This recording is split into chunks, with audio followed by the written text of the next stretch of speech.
Who is immune to coronavirus? Important decisions about this question are being made, as they must be, based on only glimmers of data. Among the many uncertainties that remain about COVID-19 is how the human immune system responds to infection and what that means for the spread of the disease. Immunity after any infection can range from lifelong and complete to nearly non-existent. So far, however, only the first glimmers of data are available about immunity to SARS-CoV-2, the coronavirus that causes COVID-19. What can scientists, and the decision-makers who rely on science to inform policies, do in such a situation? The best approach is to construct a conceptual model, a set of assumptions about how immunity might work, based on current knowledge of the immune system and information about related viruses, and then identify how each aspect of that model might be wrong, how one would know and what the implications would be. Next, scientists should set out to work to improve this understanding with observation and experiment. The ideal scenario, once infected, a person is completely immune for life, is correct for a number of infections. The Danish physician Peter Panum famously figured this out for measles when he visited the Faroe Islands between Scotland and Iceland during an outbreak in 1846 and found that residents over 65 who had been alive during a previous outbreak in 1781 were protected. This striking observation helped launch the fields of immunology and epidemiology, and ever since, as in many other disciplines, the scientific community has learned that often things are more complicated. One example of more complicated is immunity to coronaviruses, a large group of viruses that sometimes jump from animal hosts to humans. SARS-CoV-2 is the third major coronavirus epidemic to affect humans in recent times, after the SARS outbreak of 2002-03 and the MERS outbreak that started in 2012. Much of our understanding of coronavirus immunity comes not from SARS or MERS, which have infected comparatively small numbers of people, but from the coronaviruses that spread every year, causing respiratory infections ranging from a common cold to pneumonia.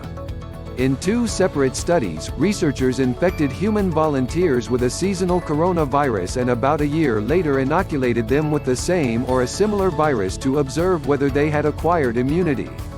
In the first study, researchers selected 18 volunteers who developed colds after they were inoculated, or challenged, as the term goes, with one strain of coronavirus in 1977 or 1978.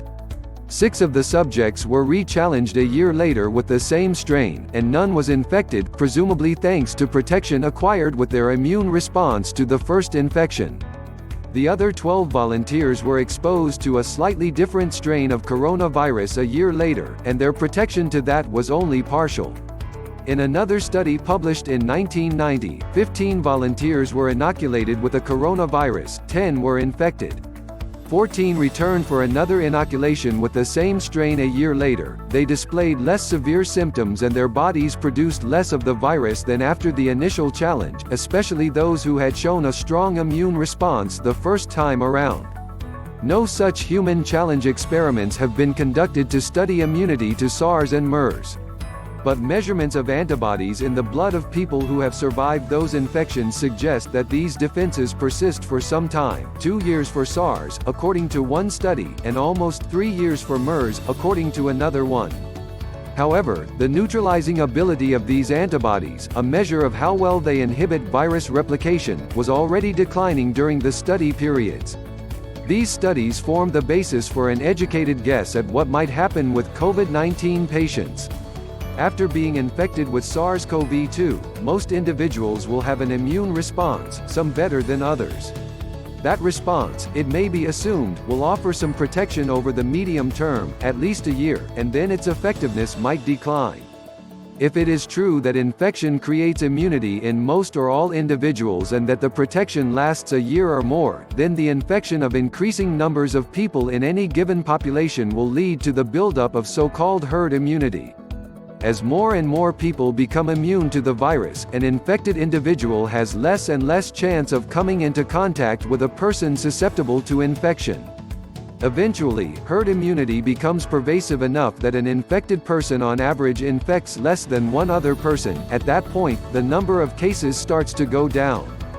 If herd immunity is widespread enough, then even in the absence of measures designed to slow transmission, the virus will be contained, at least until immunity wanes or enough new people susceptible to infection are born. At the moment, cases of COVID-19 have been undercounted because of limited testing, perhaps by a factor of 10 in some places, like Italy as of late last month. If the undercounting is around this level in other countries as well, then a majority of the population in much, if not all, of the world still is susceptible to infection, and herd immunity is a minor phenomenon right now. The long-term control of the virus depends on getting a majority of people to become immune, through infection and recovery or through vaccination. How large a majority depends on yet other parameters of the infection that remain unknown. One concern has to do with the possibility of reinfection. South Korea's Centers for Disease Control and Prevention recently reported that 91 patients who had been infected with SARS-CoV-2 and then tested negative for the virus later tested positive again. If some of these cases were indeed reinfections, they would cast doubt on the strength of the immunity the patients had developed. An alternative possibility, which many scientists think is more likely, is that these patients had a false negative test in the middle of an ongoing infection, or that the infection had temporarily subsided and then re-emerged. South Korea's CDC is now working to assess the merit of all these explanations. As with other diseases for which it can be difficult to distinguish a new infection from a new flare-up of an old infection, like tuberculosis, the issue might be resolved by comparing the viral genome sequence from the first and the second periods of infection. For now, it is reasonable to assume that only a minority of the world's population is immune to SARS-CoV-2, even in hard-hit areas. How could this tentative picture evolve as better data come in? Early hints suggest that it could change in either direction. It is possible that many more cases of COVID-19 have occurred than have been reported, even after accounting for limited testing. One recent study, not yet peer-reviewed, suggests that rather than, say, 10 times the number of detected cases, the United States may really have more like 100, or even 1,000, times the official number. This estimate is an indirect inference from statistical correlations. In emergencies, such indirect assessments can be early evidence of an important finding, or statistical flukes. But if this one is correct, then herd immunity to SARS-CoV-2 could be building faster than the commonly reported figures suggest. Then again, another recent study, also not yet peer-reviewed, suggests that not every case of infection may be contributing to herd immunity. Of 175 Chinese patients with mild symptoms of COVID-19, 70% developed strong antibody responses, but about 25% developed a low response and about 5% developed no detectable response at all. Mild illness, in other words, might not always build up protection. Similarly, it will be important to study the immune responses of people with asymptomatic cases of SARS-CoV-2 infection to determine whether symptoms, and their severity, predict whether a person becomes immune. The balance between these uncertainties will become clearer when more serologic surveys, or blood tests for antibodies, are conducted on large numbers of people. Such studies are beginning and should show results soon. Of course, much will depend on how sensitive and specific the various tests are, how well they spot SARS-CoV-2 antibodies when those are present, and if they can avoid spurious signals from antibodies to related viruses. Even more challenging will be understanding what an immune response means for an individual's risk of getting reinfected and their contagiousness to others.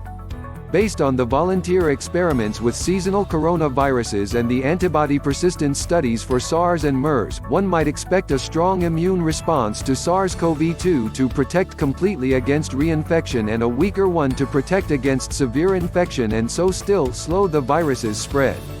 But designing valid epidemiological studies to figure all of this out is not easy. Many scientists, including several teams of which I'm a part, are working on the issue right now.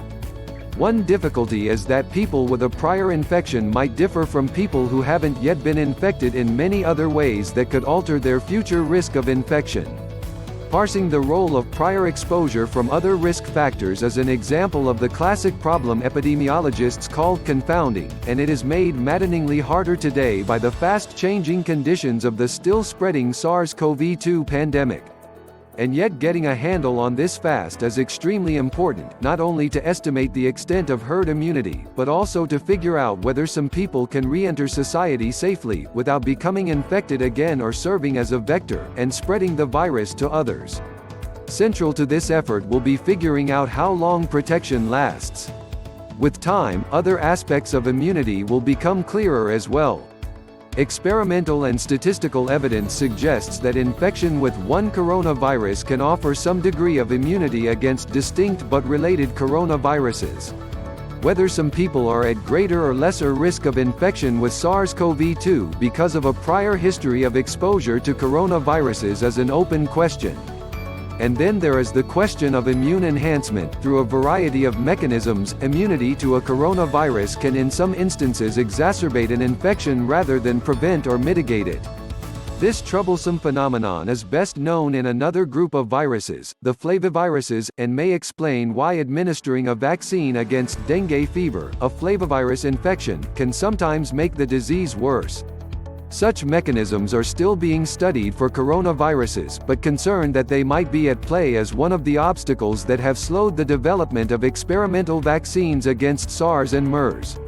Guarding against enhancement will also be one of the biggest challenges facing scientists trying to develop vaccines for COVID-19. The good news is that research on SARS and MERS has begun to clarify how enhancement works, suggesting ways around it, and an extraordinary range of efforts is underway to find a vaccine for COVID-19, using multiple approaches.